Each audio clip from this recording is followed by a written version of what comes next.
En este primer bloque, la entrevista con Raquel Pozzi, que nos explicará las consecuencias que está teniendo la guerra Rusia-Ucrania. Vení a Provincia Net Pagos y hace todo en un mismo lugar, sin vueltas, rápido y seguro. ¡Te esperamos! Provincia Net Pagos. Bueno, profesora Raquel Pozzi, un programa dedicado en política y producción a recorrer un poquito el panorama internacional. Gracias, como siempre, por acompañarnos. Bueno, muchísimas gracias por la invitación, Juan, y por supuesto a toda la UCIP. Así que gracias por este encuentro. Bueno, estuvimos charlando previamente, recorriendo un poquito el escenario internacional y haciendo un poco de historia, un poco de actualidad en tu calidad de profesora de historia, y estás también haciendo una maestría sobre política internacional, ¿no es así? Así que eso te dará un panorama general de cómo viene, por ejemplo, el conflicto de Rusia, que nos tiene a todos preocupados, no solamente en lo comercial, en lo político, sino también a las principales figuras de la política internacional que piden por la paz en ese conflicto, ¿no? Bueno, hay que tener en cuenta como un contexto de que hay guerras que cambian el mundo y hay guerras que no cambian nada en el mundo. Y esto, para hacerlo rápidamente, ¿no? Las dos primeras guerras mundiales hicieron un cambio sistémico, un cambio profundo en el sistema internacional. En la Primera Guerra, Estados Unidos sale victorioso y se gestiona como una potencia hegemónica, desplazando al Reino Unido de Gran Bretaña. Y Rusia logra, si bien sale de la guerra en 1917, logra gestionar un sistema alternativo al sistema capitalista, que es el sistema socialista. En la Segunda Guerra Mundial todos sabemos que el final fue una gran alianza entre Rusia, Estados Unidos y países que estaban con Occidente, y termina por una guerra fría que enfrenta dos bloques. Uno es el bloque liderado por Estados Unidos y otro es el bloque liderado por la Unión Soviética. ¿Esto qué nos hace plantear? Nos hace plantear que siempre estuvo en la escena la Unión Soviética y específicamente Rusia.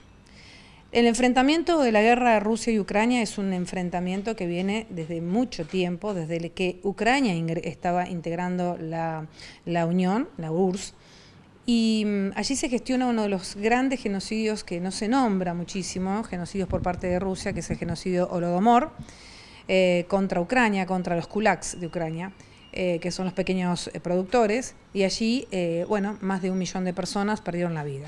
Esto, ¿por qué lo traigo a colación? Porque va a gestionar una transferencia de población rusa hacia el Estado de Ucrania. Cuando se disuelve la Unión Soviética y logra su independencia Ucrania, allí comienzan los grandes problemas. Bueno, prorrusos, pro-occidentales dentro de Ucrania, y sobre todo el este, toda la parte del este, empieza a gestionar por, bueno, estar a favor más de Rusia que de aquellos que estaban teniendo esta idea de ingresar a la Unión Europea dentro de Ucrania. El punto más álgido fue en el 2014, cuando se produce el Euromaidán. Ahí, después de enfrentamientos bélicos, se llega a un acuerdo en Minsk y, bueno, en este caso hay un alto el fuego, pero siempre quedó latente el enfrentamiento de las ciudades que están en el este, como Lugansk, Donetsk, Zapodochia, y por supuesto Crimea, que fue anexionado por parte de Rusia. Allí comienza toda esta digamos, historia reciente, ¿no? Porque esto es una historia de largo plazo, a largo tiempo. Hoy la guerra lleva 2 años y, como sabemos, es una guerra que no es un enfrentamiento entre un Estado ucraniano que es netamente un pequeño Estado que no tiene un poder militar que pueda enfrentar al coloso ruso, sino que detrás existen aliados como lo que es el atlantismo, ¿no? Estados Unidos, la Unión Europea, los que conforman la OTAN. Bueno, Vladimir Putin consideró que se estaba otanizando toda la región del este, de Europa del Este, y esta intención también de Ucrania de ingresar a la Unión Europea hace que, bueno, se adelanten los acontecimientos, porque, bueno, fue una guerra netamente, es una guerra territorial, convencional, porque es enfrentamiento cuerpo a cuerpo, y esto es lo que yo te decía al principio. Bueno, es una guerra que trae a la historia, en este momento trae, digamos, a la mesa a la historia, porque son guerras que hoy uno no se imaginaba que podíamos estar en un mundo donde, bueno, hay un enfrentamiento cibernético, ¿no? Porque eso también existió y existe, y tenemos guerras convencionales, cuerpo a cuerpo, enfrentamientos. En ese plano militar yo quizás no ingresaría, porque eso lo tendría que hablar más aquellos que están tienen más expertise en lo que es en lo militar.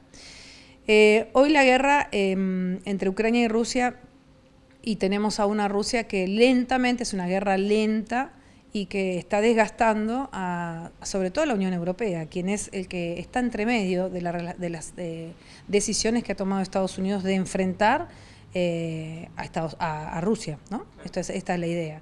Y la Unión Europea al principio ha estado también confrontando en su interior, porque no todos los estados están a favor de llevar adelante una guerra tan larga y cruenta. En el medio, estamos hablando de alta política, en el medio los civiles. Ucrania ha sido realmente destruida y eso lo hemos visto con los hechos y todas las masacres, violaciones a los derechos humanos, todo lo que implica una guerra, que es la pérdida total de la moralidad y de la verdad, ¿no? Zelensky se ha encontrado con el apoyo de los Estados Unidos y de la Unión Europea, lo que es el atlantismo, y por lo tanto se ha empoderado detrás por delante, ¿no? Porque la cara visible de todo esto es Zelensky.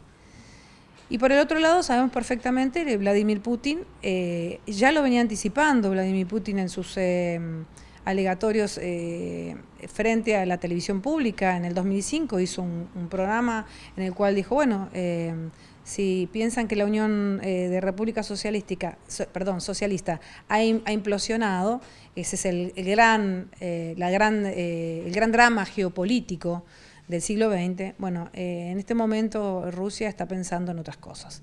Esto implica que Rusia tiene la intención, con Vladimir Putin, de lograr entrar nuevamente a escena. ¿Y esto por qué? Y está muy interesante la pregunta. Porque si uno observa hacia atrás, bueno, antes de la pandemia hemos tenido un enfrentamiento o una confrontación comercial entre Estados Unidos y China.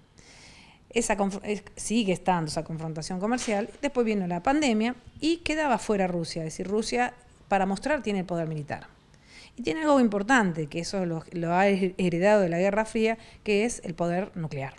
Contra eso es imposible. Entonces, en el caso de Vladimir Putin, creo que si uno conociese la geografía rusa, que es el país más grande del mundo, y que las poblaciones están tan alejadas, y que no hay conexión y que no hay tanta politización, bueno, podríamos desde Occidente decir tiene baja imagen, pero en realidad cuando va a elecciones, está bien que nadie puede saber cómo salen esas elecciones, ¿no? Los resultados, pero en realidad es un líder, porque no existe, por lo menos los que leemos y estamos en esto, no estamos viendo un líder que tenga la capacidad de atracción que tiene en este caso Vladimir Putin, sobre todo en ese contexto de Asia, ¿no?